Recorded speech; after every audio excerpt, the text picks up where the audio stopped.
The project is replacing the cables of the Galecopper bridge. It's a very busy bridge in Utrecht, Holland, with 220,000 cars per day. And we are replacing old cables for a totally new system from Frisian.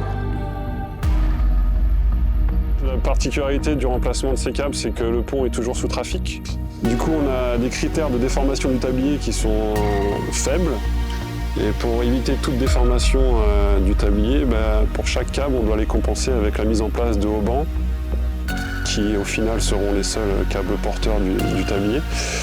Et du coup, il y a toute une séquence qui est détachée en petites actions pour garder cette déformée et le tablier le plus stable possible pour permettre le trafic routier. On met en place tout un système de clamp, de mordage pour prendre l'effort après sur le câble existant. On a une poutre aussi où on a connecté tous nos vérins, enfin nos câbles de vérins. Quand les forts sont stabilisés, il y a une coupe qui est effectuée sur le câble existant. Et après, il y a une détention progressive et voilà.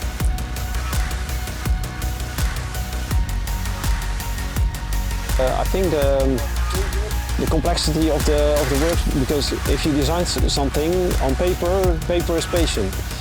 If you're here and you're working outside, there's a lot more pressure because you have to do it at that point. And if something is not going exactly the way as you expected, you need to act immediately. And that makes it challenging. And for me, a good step to go working for a specialist contractor.